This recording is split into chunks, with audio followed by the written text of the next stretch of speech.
You are listening to Eastman's Flycast, an adventure fly fishing specific podcast covering travel, tactics, and next level insight. Now your host, Brian Barney. Hey, what's happening, guys? Got a brand new Eastman's Flycast for you. So this week I have on my buddy Colten Conrad. Colton's a friend that I met. He's a Colorado resident, and I've had him on the Eastman's Elevated podcast. The guy's a diehard hunter. He's also a diehard fly fisherman. He spends the entire year going all over fishing these different streams, and I love that there's these blue-collar opportunities. Colton works construction like I do, and there's just these opportunities out west to get out and really have these amazing experiences on these rivers and the public waterways. And I just think it's amazing how we can build our own adventures, and Colton does a great job of that. The guy is constantly going somewhere, fishing something, hunting something, and so to get him on the podcast is just great. We're two like-minded individuals, and we just talk about, different fishing and tendencies and things that we like, fishing adventure. He tells this story in the end about fishing sketchy water. And I fished some pretty sketchy water. Like, I just got back from the Big Hole where I saw a drift boat flipped over in the river. I know a really good oarsman that does the Madison, the Bear Trap Canyon, does the kitchen sink, that wild rapid down there. So he's got a ton of experience, and he flipped his boat in the diversion dam, that we had just gone over. It's just a bad spot in there where that current sucks back into itself. But yeah, he flipped his boat with a couple guys on it. A couple guys were able to swim to shore. Luckily it's big water right now. It's super dangerous. And then the guys that it was his boat was able to swim down and catch the boat with its oars way down river, down by like Divide Bridge or something. So just absolutely gnarly water. And I love like when it gets a little sketchy, but some of this stuff Colton gets into and some of those Colorado rivers just sounds wild. He tells a story in the end about hitting this bridge and getting sucked into this log and busting his oar and then having to get out of there. It's just a great story. But this is a great podcast. I really enjoyed it. Colton's just a heck of a guy and a good friend, so I think you guys will enjoy it too.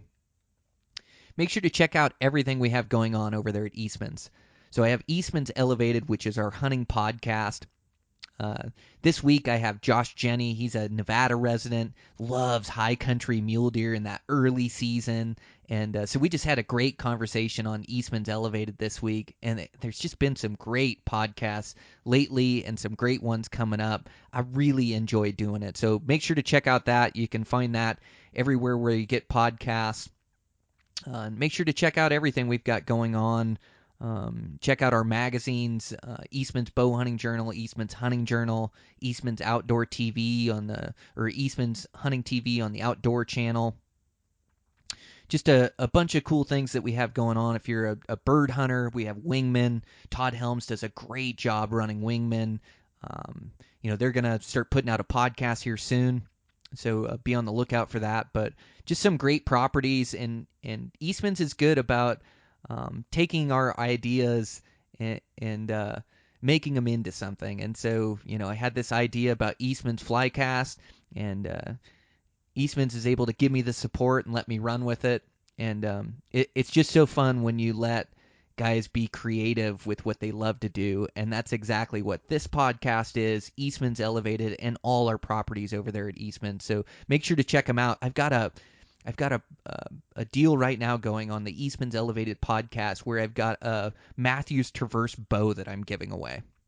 So listen in. I give the details in the intro of the podcast, but you can put yourself in for a free bow that we're going to give away here in the next month or so. We'll set it up to your draw length, everything you need. So really cool deal. And I just know, a lot of guys that fly fish also bow hunt, and a lot of guys that bow hunt also fly fish. So they fit together nicely. So thanks you guys for all the support. I really appreciate it. The ratings, the reviews, the follow on social media, and the downloads to this podcast. I just really want to grow this podcast into something, and it gets a good return for my guests if we have a lot of people listening in. So yeah, I mean, it's what makes a successful podcast. If you guys don't like it, it's not gonna make it. So I really appreciate all the support. Thanks, you guys. Let's get right into this. So this is my buddy Colten Conrad from Colorado. This is Eastman's Flycast. I'm your host, Brian Barney. Here we go. Yeah, but no, dude, I'm still thinking about it. I took like a week off last summer, and I just hooked up to the drift boat with my dad, and we just like headed up through Colorado and into Wyoming and fished for a week straight, and like just tossed a mountain bike in the back and used that as our shuttle mobile, and like barely made it to northern Wyoming, and then ran out of time. So true. Which was awesome. Man, there's so many rivers to fish, isn't there? A guy can just get sidetracked on any one of those things. But what a great adventure with your dad with the mountain bike and taking that drift boat up north. So many great rivers out west, isn't there?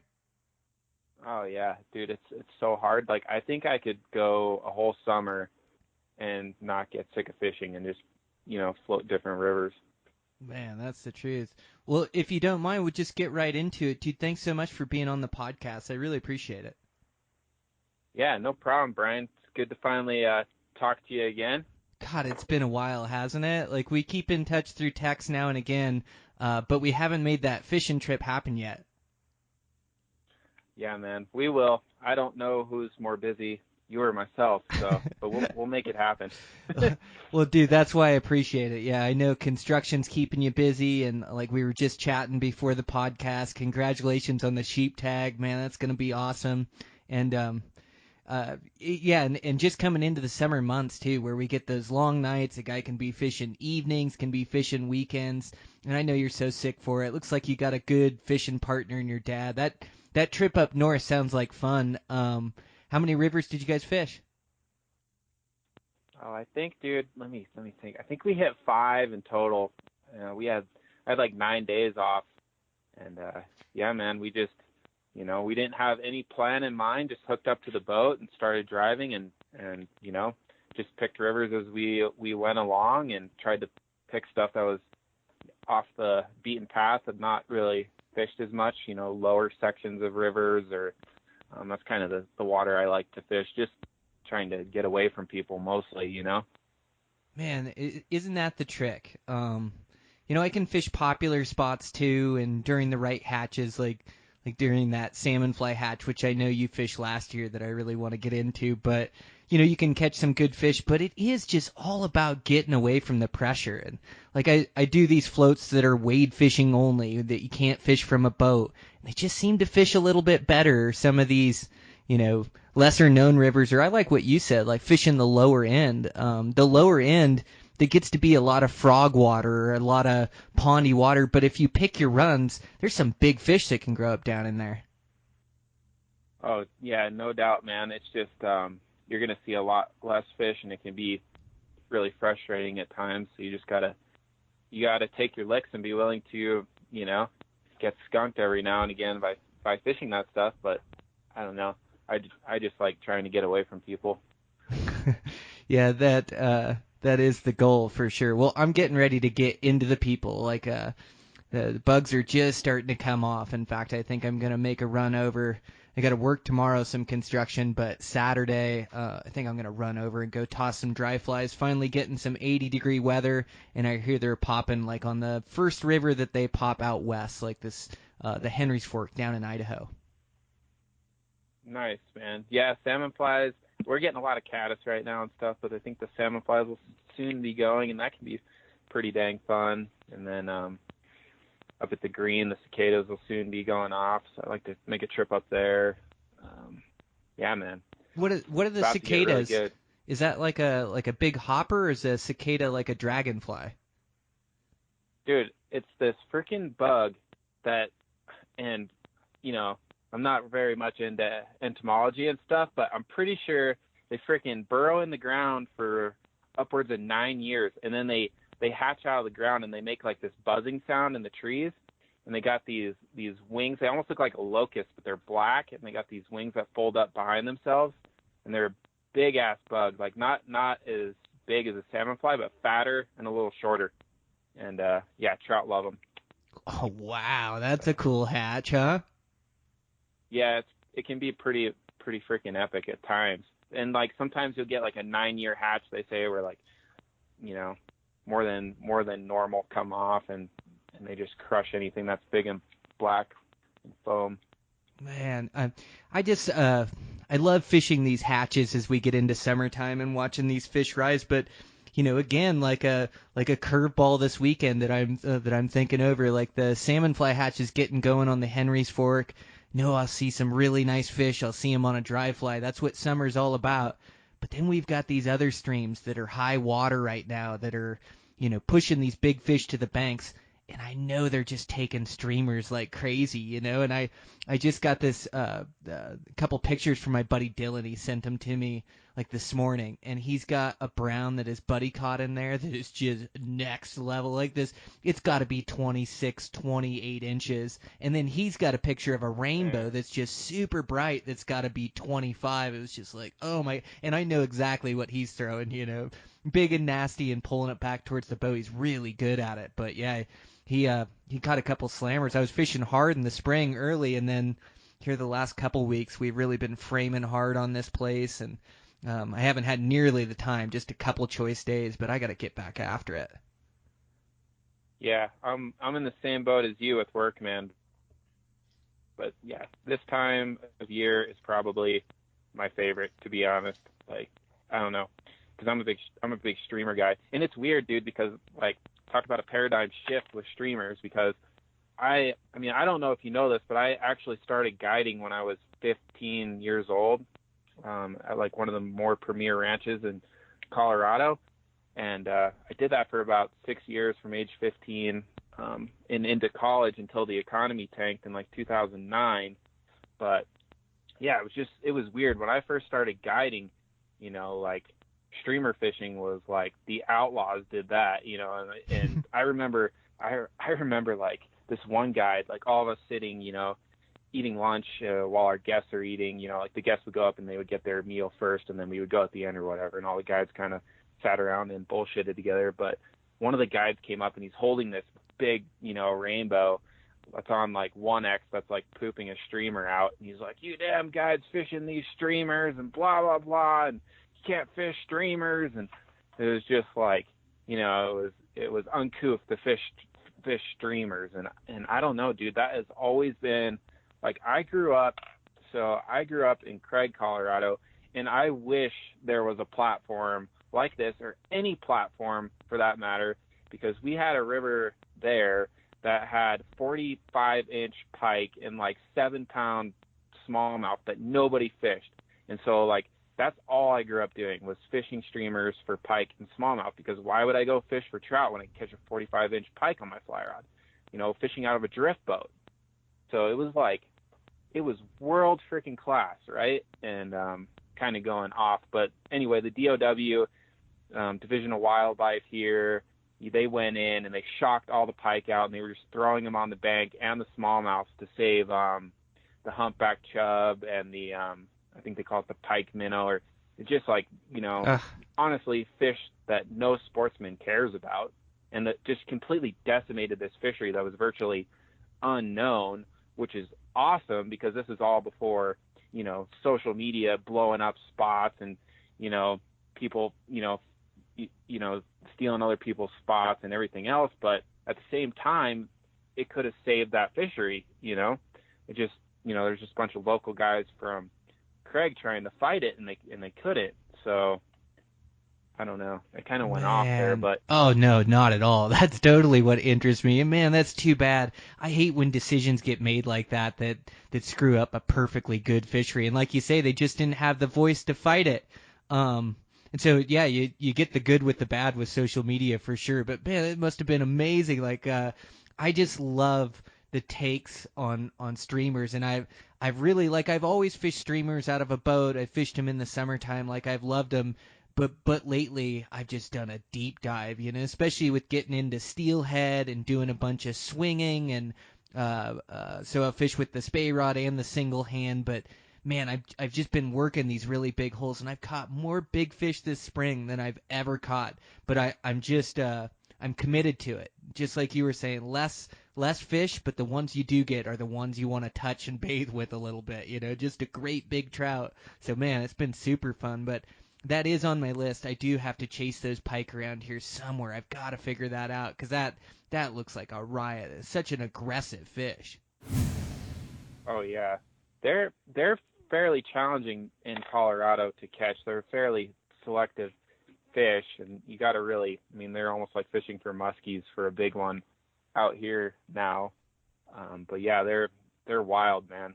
I've made some trips up to Canada with my dad, and we fished up there at his friend owns a lodge up there, and you get like 100 fish days on fly rod in the shallows, sometimes sight fishing to them. So I mean, I love pike. They're kind of an outlaw fish too. A lot of trout guys will frown upon them because they eat trout. Well, I mean, if something's eating trout, it's probably pretty dang fun to catch on a fly rod. So that's for sure. Yeah, but there's nothing like it. Yeah, I like that. I like those predatory takes, and it sure hunts for the biggest fish in the river, So, yeah, those things are so fun to fish, and then there's just so much to it, too, Not only the colors and ties and variations there, but, I've always said, like, it's presentation, over the fly pattern. Whether presentation over pattern, or there's some saying I'm totally forgetting right now, but it is like the presentation of that thing, whatever you're fishing, whether it's a dry fly or even nymphs, getting a drag-free drift, or that streamer, like just really learning how to swim that thing around and hunt it, and when to dive it in deep water, man, that thing's fun. oh yeah, I mean that's primarily what I fish too, man. Is streamers. It's definitely, like I said, it's changed. There's a lot of other people now doing that, which is awesome, and it's not so frowned upon as it was back in the day. I kind of wish it still was. Maybe less guys doing it, but it is a riot. And actually, I just started getting into the spay fishing as well. Probably started doing that about a year and a half ago, and that's pretty dang cool. I mean, steelhead is on my list of things to do. I can't imagine how cool that is to feel a take of a steelhead on the spay rod, of how cool it is getting, been fishing trout on them right now, and it's nothing quite like getting tight to a fish that's swinging around. The take is so hard on when you're that tight to the fish. It's freaking cool. Oh man, yeah. Those spay rods just they make me more effective in big water. I can just fish bigger water. I can cover bigger water with it. And then so effective, you have so much leverage, usually being a 12 or a 13-foot rod, you can get to them. But yeah, those takes on steelhead, like the Pacific Northwest, I mean, it's just you're fishing a coastal rainforest, and you're fishing, I mean, it just feels so steelhead. The air smells like salt. You can hear the ocean crashing. You're usually, anywhere from right on the ocean to 15 miles away. Big, huge old growth trees, and those rivers, they jump to 30,000 CFS, and then they creep back down to 3,000 CFS. So they just pile up log jams and old growth and make new channels and things. And so it's just a wild adventure. You never know going down if you're going to have to portage your raft, or there's a lot of whitewater. You're doing class 4 whitewater, different rapids that are named and things, and just so much underbrush. And then, just that iridescent chrome fish straight from the ocean. There's just nothing like an ocean fish. They just want to try to pull your arm off, and some of those ones that just come in, man, you hook them and just backflips out of the water and just running and taking line, and you finally hook one, and it can be days even just to touch one of those things or hook into one. But then when you do, it's like all those fishing skills that you spent 20 years learning and gaining, they all come to the test right there, to not loop your reel seat, or to not loop your foot or something, because it all happens so quick, and man, that thing will snap you off in a heartbeat. And then a lot of times, finally get him stopped, and he'll turn around and then run right back at you, and you're reeling, and then all of a sudden you can't keep up, and you're stripping, and you're just trying to keep tight on him. You're just trying to survive like the first 45 seconds, minute explosion of this fish, to just calm down and get him to the reel. But man, it's so exciting. It's such fun fishing, man. Well, you got me sold. When we going? Right? It's good in February and March. Yeah, dude, it's been on my list of things to do. Oh, I really dude, I just enjoy casting them, to be honest, because it's such a challenge. I mean, I started casting a fly rod literally when I couldn't see over the bow of my father's drift boat. He had me out there pretty dang young, so casting a fly rod's pretty second nature. So picking up a spey rod was really cool. That I had nobody really does it where I'm at. I'm like probably the only guy, so I had to teach myself with YouTube videos, and there was a really good one for dudes that are wanting to learn how. It was like Tom Larimer's Skagit Master or Skagit something. Tom Larimer, and it's like a 2-part series, and I watched that, and I live in walking distance from a river here, so I can just walk out the cabin I live in and go try to hone my skills. And it is just crazy how much power is in that rod, and you don't like you can muscle out a long cast, double haul that thing out there and get your rod almost parallel and get cast out all your fly line. But with a spey rod, almost seems like less is more, and you don't want to overpower it, so blow your anchor and stuff. So it's definitely been fun, man, learning that. God, isn't that cast fun? It takes me back to Yeah. learning it, and it's so creative too. There's so many different setups to your shot. Every spot you're fishing is different, and then different heads and different lines you can throw. But yeah, it's so killer. Like less is more with those things. You're right. You just want to be smooth. Like you don't muscle it. You don't power it. It's all timing with water loading that line and getting everything right. And like you say, sticking your anchor and pulling it up towards the surface, but then getting it to stick to where then you can shoot it across. And man, I've been fishing it for trout around here, and I've just been so effective. Like fishing streamers and things, swinging them like I would for steelhead, and then also giving them a strip pop. But I can go work these giant holes. Like I live right on the Madison, and a lot of these holes, like you just can't reach and swing it with a single hand rod, these really big runs. But with that thing, like I can just launch it out there and get a good swim across. And man, I caught some really good fish. I caught one really good one with my daughter. I was calling her bro, and it was so fun. We like hiked up to this hole with my dog, and I figured I'd go up there and swing the run, and I think I hooked like 3 or 4 out of there that day, but I hooked this one just super solid brown trout that was like a real solid 23, super healthy, all colored up, and had him and was fighting him in, and then I had my daughter on the net, and we landed it and called her bro and gave her way too hard of a high five, and it was pretty cool between dad and daughter. But yeah, man, I love working those holes with that spey rod. They're so effective. And even around here, there's nobody doing it. Like these giant inside corners that you can work, and you start almost looking at the river different and trying to pick up these big holes that guys can't really fish effectively. They may get one pull out of the boat, but they can't really sink it down to the bottom either and get it to where it needs to be. Where with that spey rod, man, you can just swim it across there. So I've been having a blast, man. You got to come up here with me and hook up and fish those spey rods around. We'll go have a riot. Dude, I will definitely do that. Dude, honestly, when I drew that sheep tag, I was selfishly upset that I was going to have less time for fishing this summer. Like, I got that thing, and that's the first thing that came to my mind. Is like, oh, dang, I'm going to have to scout a lot more this year. I can't believe I'm complaining about a sheep tag. But it's tough, dude. Like there's so many fun things to do, and when you have multiple passions like fishing and hunting, yeah, like sometimes one takes a back seat over the other one for sure. It's just the way it is. And right now we're definitely in those summer months, but it's that same thing where I know fall's coming, and definitely got to be getting in my runs and they're shooting my bow, and there's a balance to it for sure. And that's where I really miss out, is in that fall fishing. It's so good, and I see so many big fish landed, and I just barely get to touch it in the fall. It's so good, but I'd really like to take more advantage of that. Like just take, a free day, a couple free days, and make sure I'm fishing all fall long to take advantage of that. Dude, last fall, first time probably since I was like 14, I didn't bow hunt because I wanted to fish longer into the fall season, and it was pretty awesome, I will say. Was it?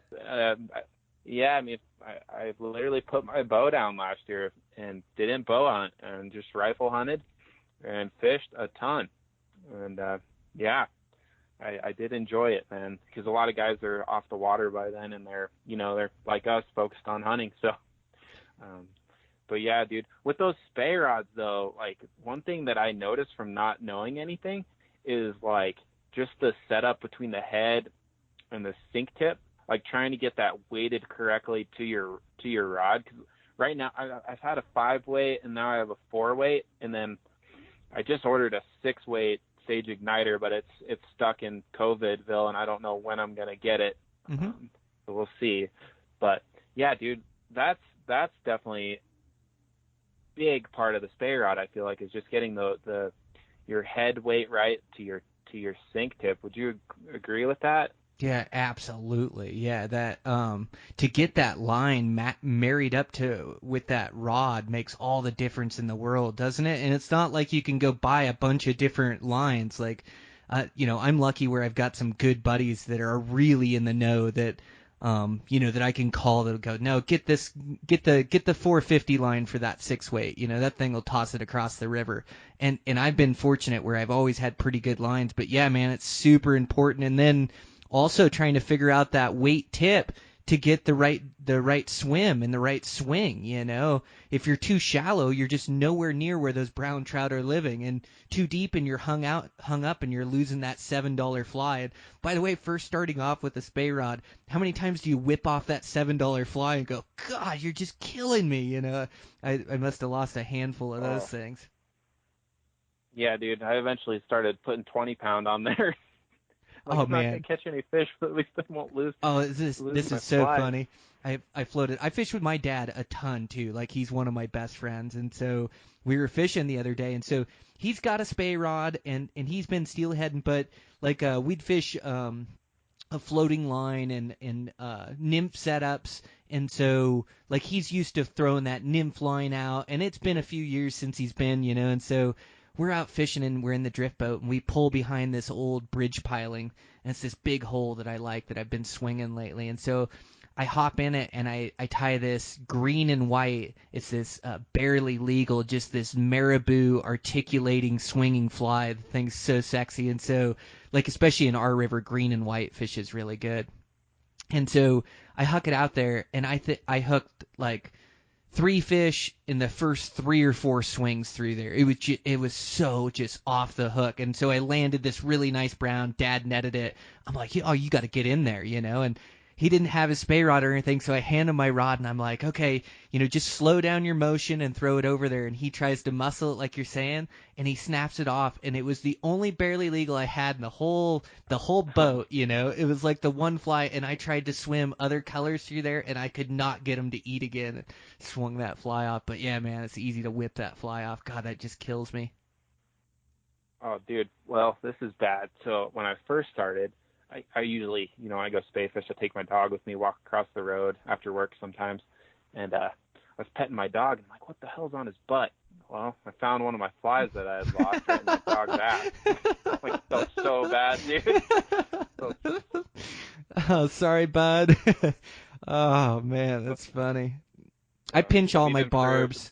I know you catch more fish with barbs. I just hate to get one in the gill plate, or it seems like you either got them or you don't, but you sure lose a lot of fish, with those streamers. I don't know why. Some days you catch all of them that eat it, but, man, some days I just sure lose a lot. Yeah, I would like to tell you I pinch all my barbs too, Brian, but I'd be lying. So, I don't always pinch my barbs.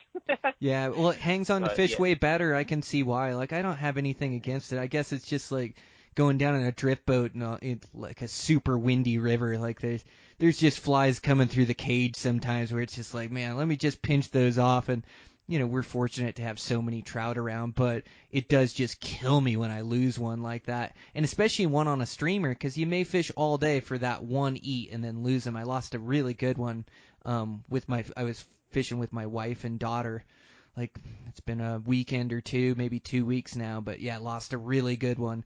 And I think a lot of that swing is hooking them down below you. That down below you is a horrible angle for fish. I tend to lose a lot of fish if they get down below me. Do you find the same? Yeah, especially if they get up and shake their head down below you. Yes. Like it's almost guaranteed you're gonna lose them. I feel like. I think it maybe has something to do with that weight of that head too. Like it gives them more leverage or something against the line to throw the hook. Maybe, I don't know. Man, it just kills me sometimes. But then some days you catch everyone that eats it. It's just, I guess that's just fishing. It's like anything. A lot of those fish miss that salmon fly too, or if it's a small fly, you miss them. I mean, guess it's just the game you're playing. But sure kills me when it's a 24-incher that comes out of the water and I lost him, or something. Oh man, yeah, I've had a couple heartbreaks this spring season. I actually started, and this is for people who are a bit mental though, is fishing lake trout with a fly rod. I started doing that a little bit. Good for Big, you. heavy sinking line. Wow. Yeah, Okay. Like in lakes and things? Yeah. Oh yeah. Like in the spring season, you can get them on fly rods, but it's like another thing where you're 1,000 casts and maybe get a hit. And I freaking hooked a big one this year. Could tell it was big. Like when you hook a lake trout on your fly rod, you're usually down deep and you hook them, and then they don't know they're hooked at first, I swear. And then all of a sudden they just start pulling, and they're like you're hooked onto like a freight train. And they like, dude, I'll have my 8-weight in my belly, and the tip of my rod will be in the water. That's how hard these dang things pull. And I lost a big one this year. It was tragic. Oh, dude, that's so heartbreaking. You work so hard to tie into that thing. Huh, that sounds really cool. So out on the lake, and are you wading in or fishing from a boat? I use a float tube, man. So my dad is like the OG freaking gangster of fishing out of a float tube. And they're honestly like all these guys that are in their, bass boats and stuff.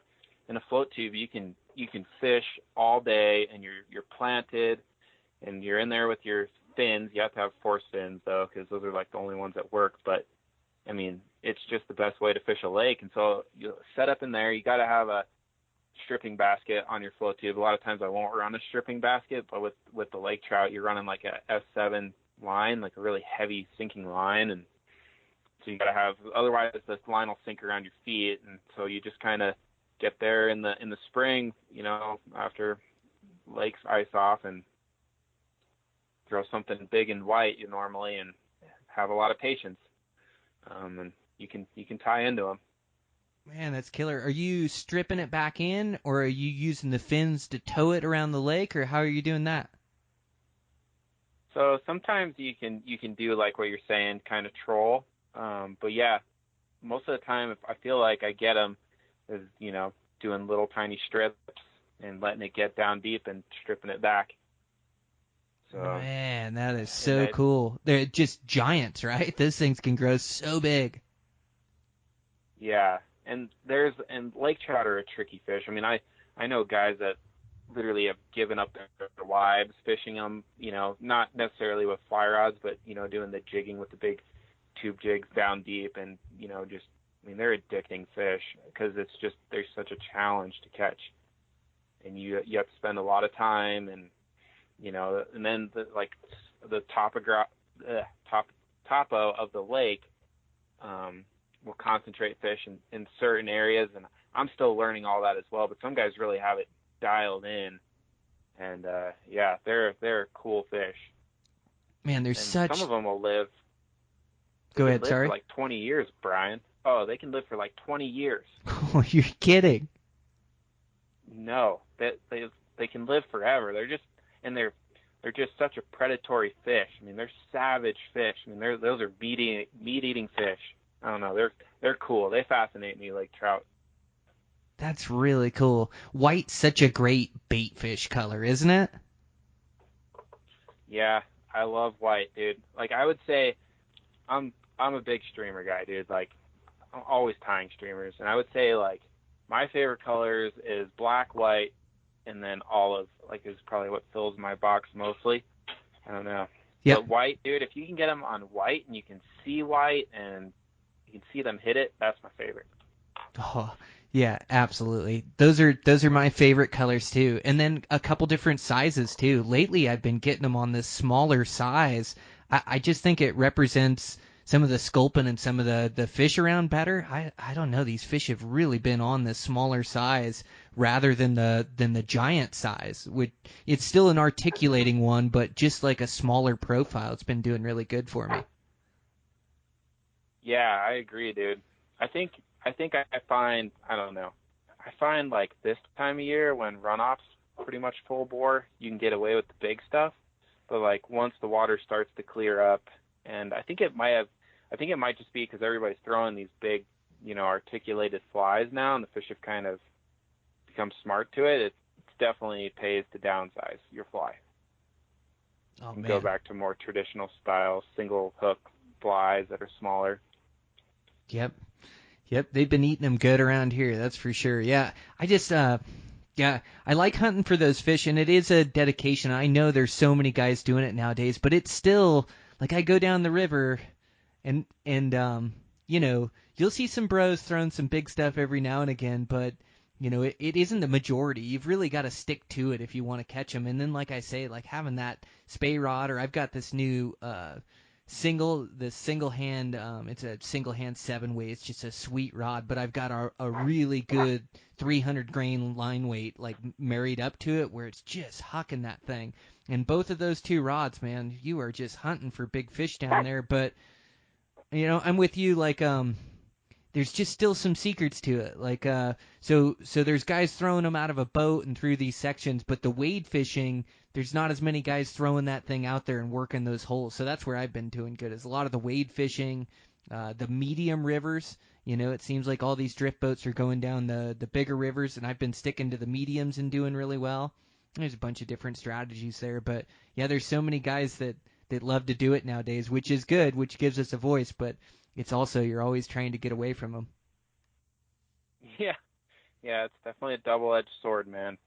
I swear, more people need to get into golfing, but it doesn't seem to be what's going on. Golfing is a But great no, sport. golfing is the best. Why don't you start a golfing podcast, Brian? It's coming up next, yeah, a golfing Coming up podcast. next. I might not be on that one, but I can give you some recommendations. Oh But man. yeah, no, I agree with you, dude. Like, it definitely opens up a different dynamic of fishing and looking at the center, looking at the middle of the river and the tail end of, runs and stuff differently when you start using a spay rod.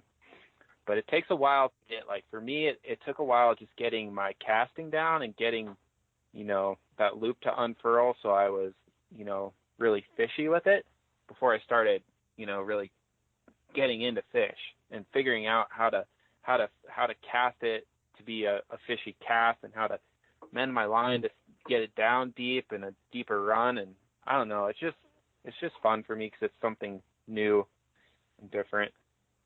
That's me. Yep, it's taken me a long time to get fishy with that rod too. I spent so many days out there just casting on the water, catching nothing, messing with heads, messing, just like you're saying with that drift to try to figure it out. And two, I just like having all the options. Like a great day for me is to have all my rods loaded up in the boat. And I've got a dry fly rod, I've got a nymph rod, I've got a streamer rod, and just go down and see what the river will give me. So many times, like the Madison is just built for dry flies, and right now they're coming off big caddis hatches and blue wing olives and brown drakes, and now salmon flies are just right around the corner. Caught a couple on squallas this year on the lower end. It's just such a dry fly river, so just taking advantage of that, and having those rods with you. Like actually the best day I had this year, or the best dry fly day, just killed me. So I headed down this river system, overcast, just perfect. And so I just brought my streamer rod, and I'm traveling light. I got my bugs with me. I've got a little pack, and I'm gonna go walk 4 or 5 miles of river and then walk back to the truck, at dark or whatever. I got this afternoon, and it was pretty good. I landed 3 or 4 really good fish on a streamer, and I was coming back up to this deep run, and I saw these fish coming up and eating. And of course, I've got my sink weight line. I didn't bring a floating weight line with me, and these giant fish are sitting in this run. And I mean, maybe they look bigger in the water because I couldn't catch them, or I actually caught one with my streamer. After 5 minutes of watching them, I had to cast in there, and I landed my best fish of the day, like a really nice 23-inch brown. But they were all just like 18 to 24, just sitting in there eating blue wing olives just right in front of me. And I climbed out on the river and climbed out on that rock, and I could just see all those browns eating. And I sat out there for like 5 minutes, didn't even cast to him. I thought about running to my truck and grabbing my dry fly rod or grabbing my dry fly line, but yeah, I just sat there and watched him, and then finally I couldn't take it anymore. I had to cast at him. But that's the best dry fly fishing I've seen all year. Oh man, that's awesome. Yeah, I had last summer on that trip my dad and I took, and at an undisclosed location because my father will literally kill me. But we were fishing big dry fly patterns and like making 60-foot casts from the boat. And I bet you, dude, I mean, it was the best day of dry fly fishing I ever had. And I bet legitimately we caught probably 40 fish over 20 inches in one day, all in like 20 to 22 inch range. It was unfreaking believable. Best day of dry fly fishing I ever had. It was all having to make these unbelievably long casts from the boat because the fish, super clear water, super slow moving water, and it'll go down as like one of the best memories I'll ever have with my dad. It was just, dude, I don't even know how to explain it to you. It probably will never happen again, but there's nothing better. That's like, what a day. Yeah, those are so special. Those are those days where we, you have. I believe every day is going to be my best day of fishing, but 9 out of 10 times it's not. But that one day that it goes off and you see that thing go off, and you guys, your timing on that river, on that hatch was perfect, and then, you guys also like solved the puzzle of that river with the clarity and having to cast long and far, and just nailed it, man. That's so cool. And then to share that whole experience with your dad, like I'm sure you guys hardly get together without talking about last summer and that dry fly hatch you were on and all those big fish. There's that is just pure joy. It's why I love fishing. I love being out on the river, and you just never know what's going to happen. Like, you just may come upon one of those days where they're all eating giant dry flies and you're out there to see it. And sometimes, like Madison, I mean, the Madison River that I live on has the most pressure of any river in southwest Montana. There's so many guys on it. But when it goes off, it doesn't matter. There's so many big fish that live in that river. And, I'll fish it year round, but you catch it during one of those big hatches and those big fish come out like that, it blows my mind. Like, there's more, like you say, 20 to 24-inch fish and bigger living in this river that I just very rarely catch. They're just really switched on fish. But catch that hatch right, man, and you hit you find that magic, man. That's really cool between you and your dad. And just good to know that places like that still exist, that you can go take your drift boat and drive away from your house 6 hours or 10 hours and go find a spot like that. Yeah, no, I mean, it was a drive, but we'll definitely be going back. I'm just really blessed that my dad lives close, and he's probably more passionate about fishing than I am. I mean, that guy he's retired now. His first year he was retired, I think he fished like 270 days out of the 360 that year. And so, yeah, he's a fishing nut. I mean, when he can't fish, he fly fish, he ice fishes. He's just always fishing. Always fishing. So, I mean, just lucky to have him around. But, yeah, dude, like, one of the hatches that I really enjoy that's coming up that's close to me is the Green Drake hatch. And I'll come home from work and I'll grab a beer out of the fridge, and hop on my mountain bike with my little 3-weight and head down to the river. And there's just like this time, it's right, like the last 15 minutes of light where every fish in the river is coming up and hitting green drakes. And so I'll stay out there until it's pitch black and keep fishing into the night and catching these fish on a size 12 green drake. I just love that time of year, man. Yeah, that's living life. I love that too. It's so fun to be excited about things, and like your dad, like fully retired now, and just so much passion running through him, just constantly out on the river fishing, doing what he loves to do. Man, that's beautiful. That's the way it's supposed to be. Yeah, it really is, man. Really, he's got a passion for it, that's for sure. But yeah, and sometimes, dude, we made a long drive over Memorial Day to a river we like to fish, and we get up there, and dude, it was flowing with so much moss that it was unfishable. Like literally, you couldn't fish dry fly. Like we went up there to fish streamers, and you couldn't cast without hanging up on moss because so much was flowing in the water. So we switched to dry flies and couldn't even fish dries without catching on the moss that was floating. So it was literally unfishable.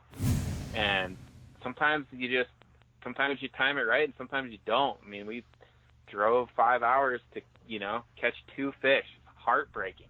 But, I mean, that's part of the game, That is part of the game, isn't it? Yeah, you always expect it to be good, but there's never any guarantees, and it seems like those really good magical days.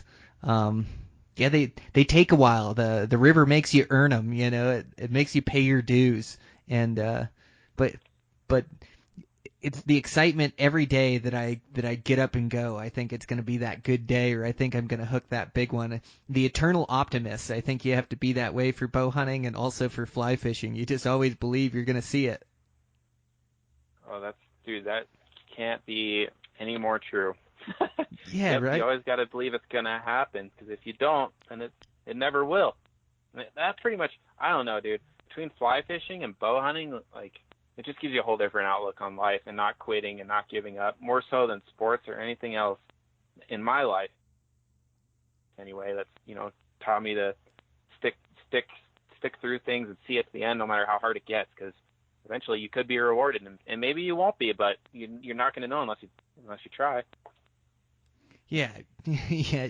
You don't know unless you're out there, and I never regret going out either. It seems like in life, like sometimes it's easy to, we work so hard, and sometimes it's easy to be lazy, but gosh, if you just get out there, like be in the working class, you may have to work a 9 to 5, but boy, it's still light till 10 o'clock at night. Like there's still some really good fishing to be had, and I got to balance a family as well, and manage my time. But there's just so many evenings that I can be out fishing and take advantage of it, and I never regret it. Like I may be tired after work or something, but to stop for a couple hours or to stop for an hour on the way home and fish, I just never regret it, and it's yeah, like almost a form of meditation too, like just being out there on that river. But you do have to be self-motivated, I think. You've got to be able to go day in, day out. Like you don't call it because of rain, or like your dad 270 days on the water. That's crazy. Yeah, he's a nut, dude. I'm telling you, that guy, he lives and breathes fishing. But yeah, no, I mean, as far as things that relax me after work, it's definitely either tying flies or, going out and fishing, shooting my bow. Those are like the 3 things that just like completely relax me. And sometimes just going out and getting your ass kicked on on your mountain bike or something. That can be good too. Yeah, talking my language. Yeah, break a sweat, tie flies. I like to Yep. keep active too. There's just so many hours. I don't know, life is so short. You just got to make the most of it. And there are so many hours in the evening that you can be productive and have fun. And yeah, the river is so close. Like just take advantage of it, especially when it's now in the summertime. I'll be wishing and dreaming of this evening time come winter. When it's dark at 4:30 and it's tougher to find things to do. So yeah, take advantage of it now while we got the light. Oh yeah. Yep. The human hatch is going to start getting strong though at the boat ramps this time of year. We The get human the hatch. Yeah, I like that. Yeah, we yeah, call it we get the bikini hatch on the lower. Like this time of year, like a bunch of inner tubers that's and awesome. float tubers, and everybody's having fun. And the good fishing's, it's in the spring and the fall, anyways, down there. But yeah, bikini hatch, the human hatch, it will be getting strong here. That's for sure. Dude, it drives me nuts with people with their damn baloney boats. That's what I call rafts. I have a raft too, but they come up to the ramp and then they set their raft on the ramp and they like fully disassemble it, blocking the whole ramp, and I can't wait for that. That's coming. Oh my gosh. most guys are pretty good, but there's just a few guys that just don't get it, that are just setting up their boats on the ramp, holding everybody up. Um, yeah, and there's also a set of rules being out there, to not cut another boat off, or you just we're just all out there to have a good time. Like, I don't want to get upset at anybody, but some of the stuff that goes on, is you just baffled. There's this Instagram page I've been following. It's called Bitterroot Pimps. And guys yeah. are just hilarious, dude. So funny. I didn't know what the page was at first, and I started following it. And they've got like all the mistakes people made, and so like I think people just send him videos, but I'd like to think it's all him recording this. And so like the one day he's got somebody sticking in his boat trailer, and he's got it, all the way stuck in the water, just buried in the water down there, trying to load up his boat like it's an ocean boat. So funny. I'm hoping I don't make the page any day soon, but God, I just laugh hysterically. And then the one I saw like the other day was a drift boat. He said, yeah, the only bank I found him all day rising, and then it just pans up to this drift boat, and it's this guy eating lunch, and he's spinning 360s, banging off the edge of the edge of the run. It's just so funny. uh Oh yeah.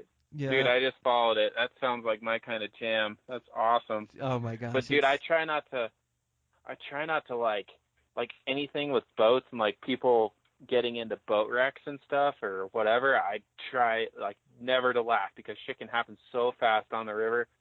And I don't know. Have you had any sketchy situations in a boat or a raft on the Dude, river? you're so right. Stuff can happen so quick. Like, no, you never laugh at anybody, because it could be you around the next corner, or it could be serious where somebody's drowning, where you got to get out there to help them. So, no, I don't laugh either.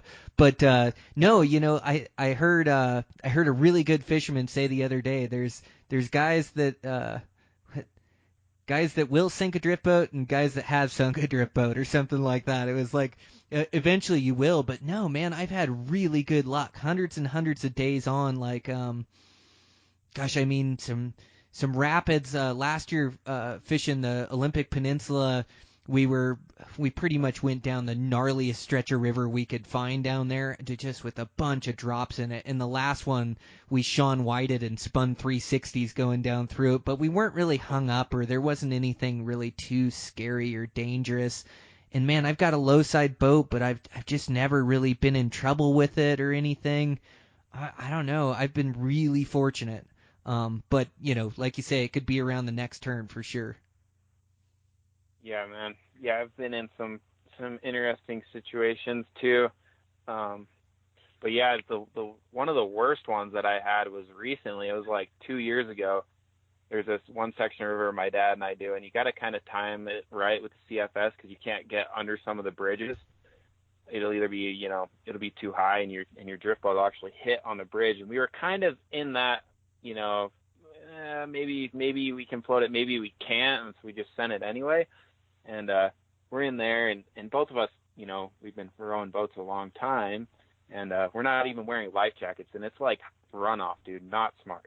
And so we get to this bridge, and there you have one shot to get this bridge right during runoff. Like, you have to get between the bank and the first pier. If you miss that and go into the second pier, the second or the third pier in between those like vents, in there, like, you're screwed. You can't even row. So here we are going into it. Dad's on the oars, and I'm just yelling at him, row, row, row, because I was feeling like he was getting pulled out into the middle of the river a little too far. And sure, we missed it, dude. I don't know exactly how we got there, but we missed that first slot, and we were and dude, so the second slot that year had a freaking strainer log across the whole thing sticking out of the water, and that's right what we were headed for. We slam into that thing, dude. Slam into it. I mean, there's still kind of water pouring over the top of it. Slam into it. My dad's yelling high side. Both of us are high siding on his drift boat. He's got like an Atlantic salmon, like steelhead boat, because we take our boats down, rapids here. There's definitely some gnarlier water in Colorado. But anyway, so we high side and we somehow pop over the log, and then we slam into the bridge pier right away. And my dad's oar snaps in half into the bridge pier, and now we're pushing off the bridge piers. We're like scraping on the side of it, and we pop out. We didn't flip, dude. When we had hit the bridge pier, we hit it so hard we actually took water in barely on the low side of the drift boat, and I thought we were flipping, dude. Neither one of us had life jackets. Like, I don't know how many rods we had in there. We would have lost everything, and it would have been really, really sketchy, trying to get to shore. I mean, it was stupid. But anyway, so now we're in the middle of the river. We got one oar. Dad's trying to assemble his other oar, and we're kind of catching up to the other oar is broken, but we can't tell. It's just popping in the water, like popping out of the water. So we're trying to get to that oar too while assembling our spare, and at the same time trying to slow down. So Dad's got the anchor dropped and like pulling up on it and dropping it, which is really not smart to do in a drift boat, because if it hangs up, it can just freaking catapult you and flip you back over. So he's got his knife next to the rope, and we're trying to slow down to get, try to get to shore and also grab this oar.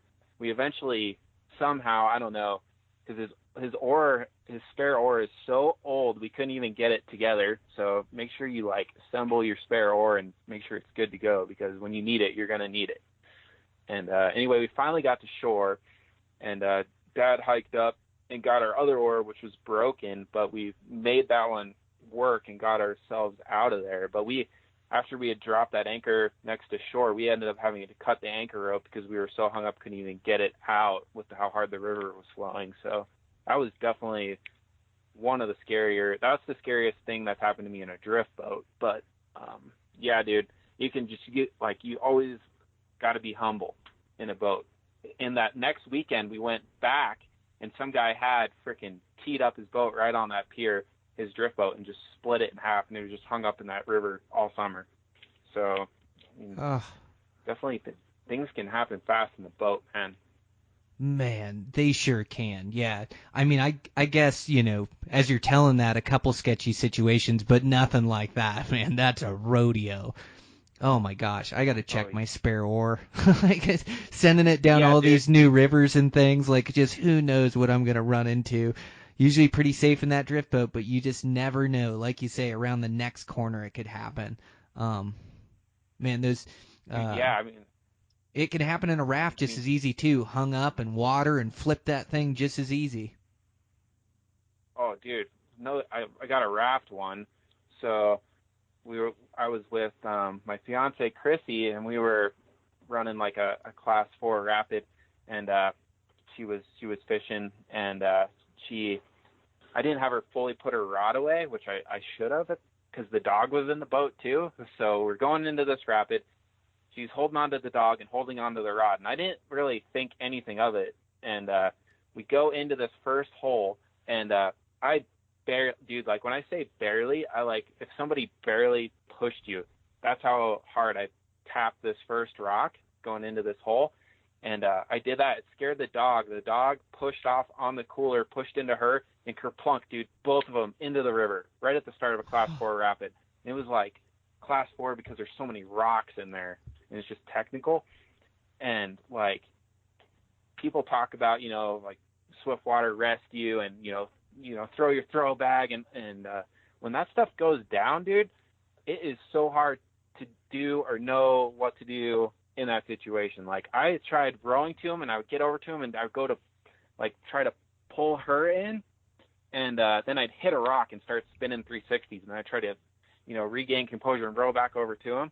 I mean, I should have just throwed my throw bag, but yeah, she still gives me shit though, because when this first happened, she kind of had the fly rod close to the boat, and I quick grabbed the fly rod and put it in the boat.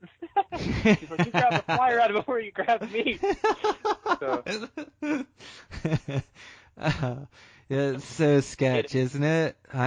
We're the same way. Like, I'm always pushing it, and it's not like I want to go buy a new drift boat. Like, I guess I've got mine insured, and I've had it for quite a while. But yeah, I never want to lose a boat.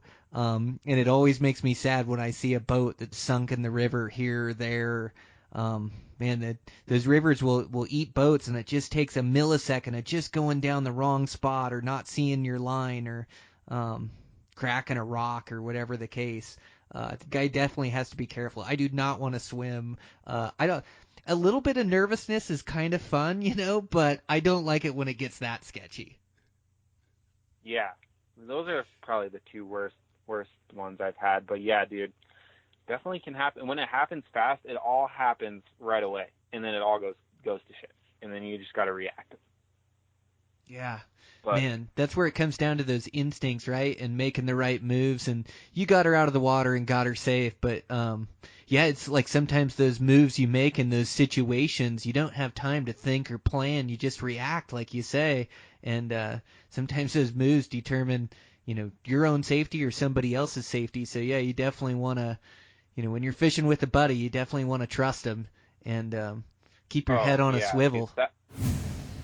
that's the hard part about being a like a drift boat guy, because most guys out in Colorado are raft guys, unless they they can really row a boat, then they'll have a drift boat. And so it's always like whenever you put someone on your drift boat, it's like, and this guy says he can row, but everybody says they can row. And so it's always pretty nerve-wracking to throw someone on your boat. But you have boat insurance? I don't have that, so I need to look into, there's rowboat insurance. Yeah. I think I've got a policy on my boat. Yeah, I think I like stuck it on my homeowner's policy or something, or added it on somewhere. I think you can pay for it. I think it's like it's like $20 a month or something like that. I think you can get insurance for your boat where if you wreck it, then it's insured. That's pretty smart, dude. Yeah, that's really smart. Well, I'll have to check I my literally do. paperwork. I'll have to check my paperwork and make sure I'm up on my payments too. You never know with me. Yeah, maybe the lizard man can hook it up, so I feel a little less nervous out there. For sure. Well, dude, I really appreciate you. Thanks for jumping on this podcast and having a conversation. I think we talked about fishing a couple times in there, huh? I think so. I think we did. Yeah, well, you get me and you together, yeah, we can't help ourselves. It's either fishing or bow hunting. But yeah, dude, I really enjoy the conversation. I know you love fly fishing with every fiber of your being, and so like having you as a buddy and having you on the Eastmans Elevated podcast, I just had to get you on here for a conversation. So really appreciate you taking the time. Oh, I appreciate it, Brian, and hopefully I can get fishing off the brain now and start focusing on one of these curly horned rams. Oh, I can't wait, dude. I'm so pumped for you. You got the time this year to chase them. Such a cool tag and a ram tag, so it might eat into your fishing a little bit, but sounds like your dad will be getting you out whether you like to or not. Oh yeah, he just shows up, dude, and then it's go time. But I'll definitely hopefully send you some pictures of some fish and some spotting scope pictures of some rams, dude. Man, awesome. Yeah, when I'm in your neck of the woods, I'm going to look you up, and likewise up here, we've got to get together, fishing, hunting, cold one, whatever. So I'm sure I'll be traveling through your neck of the woods this year. But thanks a bunch, Colten, man. I appreciate it. Yeah, thanks, Brian. All right, guys, that's a wrap. Oh, man, so fun. I love connecting with Colten. Whether it's on a phone conversation or whether it's on a podcast, the guy is just himself all the time and just loves the outdoors. And again, I just love the blue collar opportunities. Like these opportunities are out there for all of us, no matter where we live. That you can come out west with a fly rod and you can come explore these different river systems and have these amazing adventures. And same thing on the bow hunting side of things. But I think that's what I really love about America is just like the freedom to go have an adventure and not have to have these deep pockets to go do it. Man, I just absolutely love it. Love doing this podcast. Thanks you guys for all the support and the downloads. It really helps. Make sure to check out everything we have going on at Eastmans. So you can check out the hunting podcast over at Eastmans Elevated. This week I have Josh Jenny on. We talk about high country mule deer in the heat of Nevada. Which bears weight right now as I am holding on to a Nevada early season tag for August 10th. So pumped to go hunt that. It's a great podcast. Make sure to check it out. And then also you can check out that podcast. We're giving away that Matthews Traverse bow. It's really easy. All you got to do is text in and give your email. And then you're all signed up and we'll do a drawing and give away that bow. So you can find out the details on the intro or the ending of that Eastman's Elevated podcast. Or find it on my Eastman's Elevated social media too. And with that, man, fishing has been so good. That big hole was so good. I got one of those magical days. Oh man, where the bugs hatch and the bugs are flying early on the hatch, find them, and then the fish are really keyed in. I caught so many big fish. I caught my best fish of the year, big 24-inch hen, giant side on her. Had to be like a 7-pound trout or so. Just gave me the fight of my life. It was one of my good buddies. Eric was in the boat and hooked that thing and just in for a rodeo out of the water and just big heavy fish. It bends a 6-weight rod different than say a 20-inch fish or an 18-inch fish. It's just a different beast. I had that thing just bent over sideways, bent over dang near touching the butt to tip, fighting that thing. Just had a lot of pressure on it, able to get it to the net in this big like tea-colored water. It's just absolutely awesome. And then just throwing that dry fly, that technical fishing of just dancing that thing between limbs and on the seams and then getting that good take and being able to see that fish, that big brown side on him come up and grab that thing. Oh my gosh, I had an absolutely unreal day. Like just those really special days that I always talk about that you're looking for, those 1 in 10 days, or this is like a 1 in 100 day. Oh man, it's so good.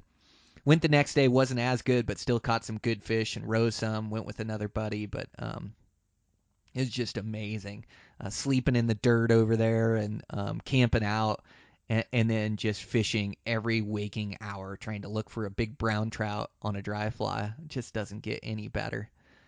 Man, so I had an absolute riot. We've got a cold front in now, which is kind of going to shut things down. But I just got a text from one of my buddies that,